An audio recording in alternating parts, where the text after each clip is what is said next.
so back to how to carve this turkey. So we separated the thigh from the drumstick and left the drumstick whole for those folks who like it that way. And then you can either hand shred or cut the thigh meat. But here now, we're going to go ahead and slice the turkey breast. Now, back in my generation, my parents' generation, they would remove all of this and they would get these big, gorgeous, gigantic size pieces of turkey that were fun, but there's no room for that on the dinner plate when you've got 15 sides you're worried about, right? So the more modern way to do this now is instead of making these big slices that are hard to fit on a plate or a sandwich, is by actually removing one whole side of the breast away from the bone and then cutting that into more kind of appropriate sized portions. So I'm going to once again follow this keel bone right here, and I'm going to cut on one side of this, okay?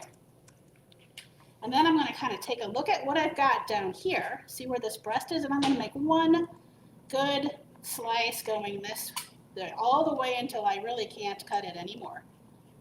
Okay? And then with my knife, and hopefully this is well rested, because if you're getting a lot of steam, you know, you're going to be struggling a little bit. Sometimes I like to kind of pull to make sure that tendon gets out. Okay? And I'm going to remove this whole lobe in one fell swoop. Okay? Look at that. Ta-da! Okay, so I'm going to move this just over. Thank you, Jerry. You're welcome. All right. Clean up my board really quick. Okay, so skin on, skin off.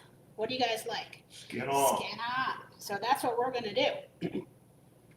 So now we have no bones to worry about, and look at how much more appropriate this is for not only if you're doing a platter presentation, but you can go thick or thin depending on how you guys like it. But this is just much more doable with room and leftovers. Sometimes I cook a gigantic turkey, and we only go through about half of it. So I'll go ahead and cut the other half like this, but I'll leave it uncut. Leave the skin on. It's kind of like a turkey flavored Mother Nature saran wrap. Okay? And then I carve this way, and you're not struggling with all of the other stuff. Okay? And then this can go right on your platter. Okay? Right there. Okay, and then depending on what size platter you have, you can, I'll tuck some more slices of dark meat here, or if you've got a big enough platter, the other side of the lobe can go right here. That is, I think, the most easiest way. And then when everybody's washing dishes, hopefully, and the cook is relaxing, you can then take a look at that carcass. You probably missed a couple of pieces. Trim off the rest when it's time to wrap it up for leftovers. Decide if you want to keep that and make some delicious turkey soup or turkey stock. But I think this is a nice modern way to carve that turkey. Okay? All right. So thanks, Jerry. I'm sorry. You're welcome. We appreciate it.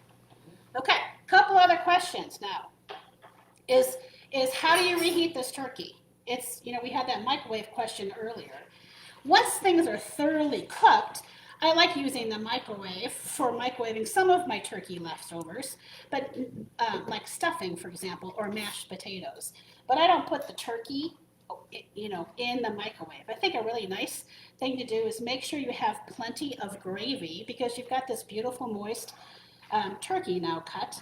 And if you're going to make a hot turkey sandwich, or you truly want a rerun of Thanksgiving dinner, I like to heat up gravy over low heat and put my sliced, already carved turkey in there and let it heat up in a nice turkey flavor moisture bath. And then everything's hot and ready to go. A lot of times people run out of gravy. Are you guys like this? It always happens at my house. So I always try to make sure I have extra stock or extra gravy on hand to get me through those turkey hot shots or those hot turkey sandwiches beforehand. But the broth can be your friend as well to reheat the turkey up. But microwave for reheating mashed potatoes and stuffing. Oven or stovetop to reheat.